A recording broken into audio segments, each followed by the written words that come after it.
you and each other safe. For this I'd give my life.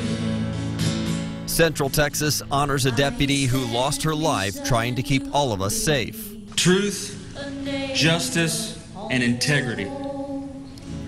That was Jessica. But saying goodbye is tough. Sheriff Frazier, Art Acevedo, I've never experienced anything like this. And I know you have. I don't wish this on my enemy.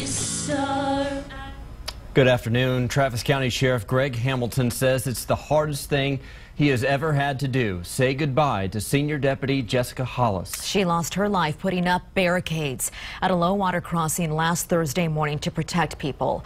Officers from around the state are now honoring her service and her sacrifice. This morning, hundreds gathered for a special service at Hill Country Bible Church. Now a funeral procession is heading to her gravesite, where there will be another special memorial. Our Kate Whitehall was at the funeral this morning. Kate. Good morning. Well, there were at least 1,000 officers from around the state, and I want to just show you, this is what happens afterwards as they are headed off to the burial site one by one with their lights on. Really just a sea of lights that not only goes from this parking lot to even the further one that will be headed down the procession route. So if you get a chance to get out and you're able to pay your respects to Deputy Hollis, this is what you're going to be able to see, is just all of these lights. Now, some of the people who knew her best spoke during today's ceremony. We heard from her sergeant and lieutenant who are part of her dive team, and how they thought that when they first found out she was wanting to be a part of that team, she would never make it.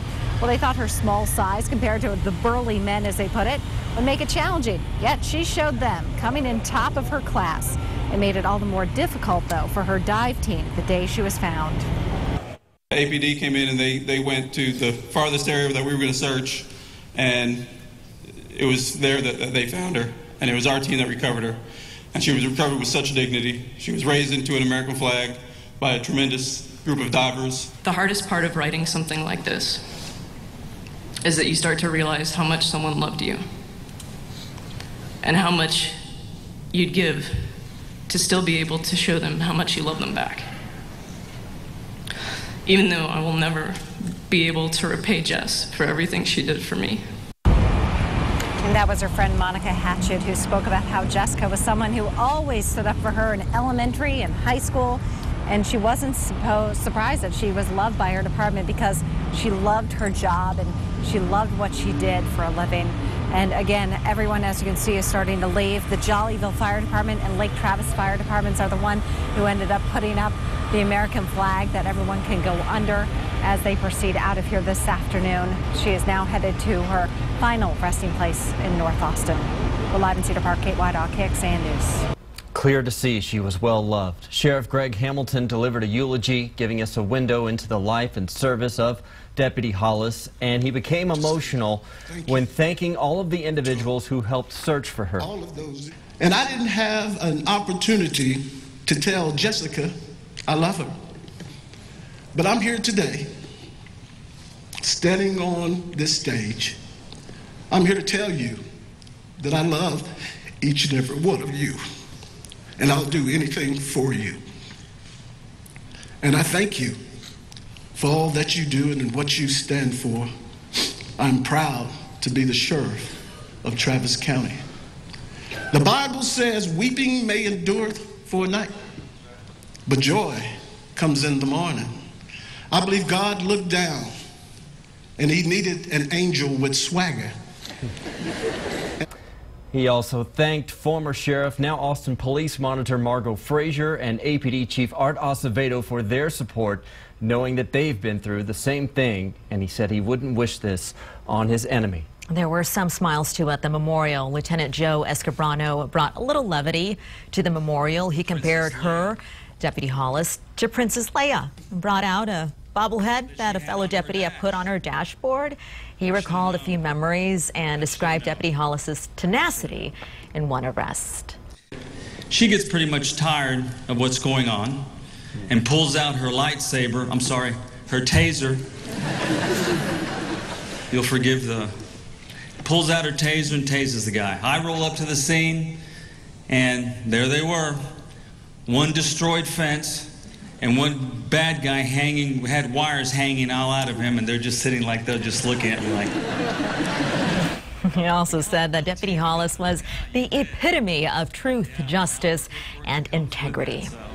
So the funeral procession for Senior Deputy Jessica Hollis just began a few moments ago. Yeah, I wanted to show you some video from when it left Hill Country Bible Church a few minutes ago, and a live look right now if we could take from our TxDOT camera. So it looks like traffic is moving smoothly right now, but very soon you'll be able to see the procession come through this area. It's going to head over on Palmer Lane, and it's about 7.5 miles to I-35 to the final resting place at the cemetery.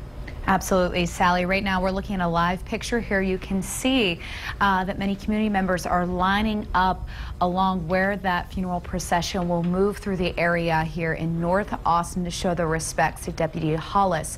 Now at this time we want to go back over where this funeral procession is moving through. So in case you are heading out, the funeral procession is taking again Deputy Hollis over and down and back to Cook Walden, where there will be a graveside service. Now that route is going to travel east on 620 and SH 45, exiting at Palmer Lane. Then it will head down Palmer Lane and over to the I-35 frontage road. Now the sheriff's office asked, just like we saw some of those community members doing, and if you do wish to honor Deputy Hollis, do so as safely as possible along the roadway. Now Cap Metro is also warning riders that to expect delays between bus routes on 620 and I-35. So if you know any riders that will be heading out here to jump on a bus route, you may want to throw them a text, give them a quick email, a little heads up on what's happening. Let's move to our traffic maps to give you a quick look at what you can expect here. At this time, that procession is moving through North Austin over to I-35 and Palmer Lane. APD just tweeted out they have shut down I-35. From there, it'll go up the frontage road and then ending right here at Cook Walden Funeral Home. At this time, the main lanes of I-35 are open, but we just saw on our TxDOT camera that procession will be moving through here within the next few minutes, and we'll have a live picture for you when it does. Amanda, thank you. The burial service will begin once that procession that we've talked about arrives at the Cook Walden Capitol Park Cemetery. This is a live look where that will take place. Organizers tell us once all of the officers are in place, the ushers will then escort the family to the gravesite, which you see right there. Then APD's Honor Guard will then begin the procession with the coach and the casket. Pallbearers will take the casket to the gravesite, and then the main service will begin. KXAN has been graciously allowed, by the way, to live stream the burial service for those law enforcement members and the people in the community who want to pay their respects but can't be there. You can see it on our website at kxan.com. We will also update you here on air to let you know when that service begins.